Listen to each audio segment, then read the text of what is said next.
네, 안녕하세요 여러분. 오늘은 사람들에게 상처받지 않는 법에 대해서 이야기를 해보려고 하는데, 또 이 이야기에 앞서서 여러분들에게 도움이 될 것 같으면 또 좋아요와 구독 부탁드립니다. 이 이야기를 하려고 하는 이유가, 제가 아는 친구가 다른 사람에게 상처를 좀 받았나봐요. 그래서 이런저런 이야기를 하다가 이 컨텐츠를 올려드려도 또 사람들에게 상처를 받으시는 분들에게 도움이 되지 않을까 해서 올리게 됐습니다. 저도 사람이다 보니까 20대 때는 분명히 상처를 좀 받았었죠. 하지만 이제 사람들 때문에 내 감정 소모를 하는 것도 싫고 기분이 나빠지는 것도 싫어서 이제 지식을 얻게 되고 경험을 쌓게 되면서 지금은 딱히 누군가에게 상처를 받지는 않는 것 같습니다. 먼저 말씀드릴 것은, 이건 지극히 주관적인 저의 경험담 플러스 지식이고, 여러분들이나 저의 삶에 지향하는 목표라든가 타입은 다를 수가 있기 때문에 뭐 도움이 될 수도 있고 안 될 수도 있다는 거 또 알아주시고 시청해 주시면 감사하겠습니다. 우선 첫 번째, 사람들에게 상처를 받지 않는 방법은 내 삶의 주인공은 나라는 거예요. 그 다음에 내 삶이 가장 중요하다는 겁니다. 제 영상을 꾸준히 보신 분들은 알겠지만 저는 개인주의를 추구합니다. 이기주의랑 다른 부분은 뭐 다 아시겠지만, 이기주의는 내 삶의 행복을 위해서 다른 사람들에게 피해를 주면서 뭐 어쩌라고 하는 게 이기주의고, 개인주의는 다른 사람들을 존중하고 이제 피해를 주지 않으면서 내 행복을 추구하는 것을 개인주의라 생각이 됩니다. 그래서 사람들을 만날 때도 저는 항상 가장 중요한 게 저라고 생각을 하기 때문에, 어떤 사람이 만났는데 감정 소모를 일으키게 한다, 스트레스를 너무 많이 주게 한다 하면은 그 사람들과의 인연은 거기까지라고 생각을 하고 연락을 잘 하지 않습니다. 그러니까 저는 사람들을 편견 없이 만나기는 하는데, 친구를 만날 때는 편견을 무한정 가지고 저랑 같은 타입의 사람들을 만나려고 노력을 해요. 그러니까 저는 뭐 긍정적이고 되게 진취적이고 이제 하려고 노력을 하는데, 안정적인 성격을 가지려고 노력을 합니다. 근데 어떤 사람을 만났는데 하루는 기분이 엄청 좋아요, 하루는 엄청 나빠요. 조울증처럼 업앤다운이 심합니다.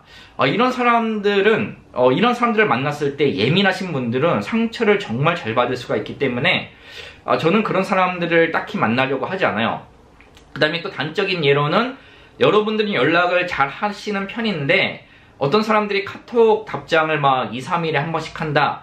이게 연인 사이에 일어날 수도 있고, 썸 타는 사이에 일어날 수도 있고, 아니면은 뭐 친구 사이에 일어날 수도 있는데, 저는 그게 성향이 저랑 맞지 않으면은 또 만나려고 하지 않아요. 뭐 회피하려고 하는 게 아니라, 굳이 만나봐야 스트레스만 받기 때문에 제 시간을 아끼고 저를 위해 투자하는 시간을 더 마련하는 것 뿐입니다.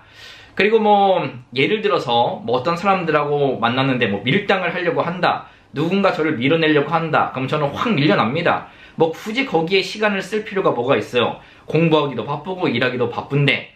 이제 그런 사람들을 또 밀어내다 보면은 좋은 사람들이, 나랑 성향이 맞는 사람들을 만나게 되고, 그러다 보면 상처를 받을 일이 훨씬 더 적어진다는 거 알아주시면 감사하겠습니다. 두 번째는, 사람들을 만날 때 너무 많은 기대를 하지 마라 라는 겁니다. 우리가 누구를 만나면 외모를 통해서 처음에 이제 인상차기를 파악을 하고, 나랑 잘 맞겠다, 맞지 않겠다, 아니 몇 마디 대화를 통해서 나랑 얘기가 잘 통하네, 통하지 않네 라는 이게 인상을 갖게 되잖아요. 근데 어떤 사람들은 저 사람 내 타입이야, 나랑 얘기가 잘 통해, 저 남자 아니면 저 여자 정말 나랑 얘기가 잘 통해서 진짜 있으면 행복하다라고 생각하실 수는 있겠지만, 자란 환경이라든가 자란 교육이라든가 모든 것이 다르기 때문에 모든 사람들은 완벽할 수가 없어요. 나랑 100% 같지가 않다는 겁니다. 사람은 죽을 때까지 미생이라고 하잖아요. 미완성적인 인생인데, 그렇기 때문에 누구나 다 실수를 할 수 있다는 거예요. 성인군자가 아닌 이상 모든 사람들은 실수를 할 수 있기 때문에, 나에게 모욕감이나 내 인격 모독을 하지 않는 이상은 그죠? 그럴 수도 있지. 네가 아무리 친한 친구여도 그렇게 말실수를 할 수가 있지. 네가 아무리 그래도 나에게 뭐 그렇게 할 수 있지. 그렇구나, 그럴 수도 있겠구나 라고 넘어가는 여유가 필요합니다. 모든 사람들에게 완벽함을 기대하지 마세요. 여러분들이 완벽하지 않은 것처럼요. 세 번째 같은 경우에는 미움받을 용기가 필요하다는 겁니다. 저는 사람들을 만날 때 항상 그 생각을 가지고 만나고 있어요. 10명을 만났을 때 3명은 나를 좋아할 수도 있는 사람, 그 다음에 4명은 나를 좋아할 수도 있고 싫어할 수도 있는 사람, 나머지 3명은 나를 싫어하는 사람, 이라고 생각을 하고 만납니다. 그러니까 유튜브를 하면서도 악플에 그렇게 민감하지 않고 그렇구나라고 생각을 하는 게, 나를 싫어하는 사람, 내 영상을 싫어하는 사람 분명히 있을 테니까, 하지만 좋아하시는 분들이 더 많다는 것 때문에 뭐 상처받지 않고 열심히 살고 있는데, 유튜브도 하고 있는데, 인생도 마찬가지라는 거예요. 누구를 만났을 때 모든 사람들에게 만족을 주려고 노력하지 마시고, 모든 사람들이 나를 좋아하게끔 만들려고 또 노력도 하지 마시고, 그냥 여러분들의 삶을 사람들에게 피해를 주지 않으면서 여러분들의 행복을 추구하시면 됩니다. 그러면 여러분들을 좋아하는 사람들이 있고 싫어하는 사람들이 있는데, 이 좋아하는 사람들하고만 인생을 나누시면 되고 이야기를 즐기시면 돼요. 굳이 싫어하는 사람들까지 가서 뭐 이런 이야기를 하고 저런 이야기를 하고 그러면 상처를 받을 필요가 전혀 없다는 겁니다. 그래서 미움받을 용기가 필요하다는 거고, 그 다음에 네 번째는 할 말은 해라 라는 겁니다. 뭐 가끔은 뭐 오해가 생겼을 때 시간이 해결해 줄 거야 라고 얘기할 수도 있겠지만, 저는 그 시간을 믿기보다는 제가 직접 할 말을 합니다. 이게 친구 사이건 학교에서건 뭐 교수님과의 트러블이 예를 들어서 있다고 쳐도, 아니면 직장에서 상사하고 어떤 이야기가 오해가 생길 법한 이야기가 있다고 한다면, 저는 그게 불합리하다고 생각이 된다면 모든 사람들에게 제 내용을 피력을 합니다.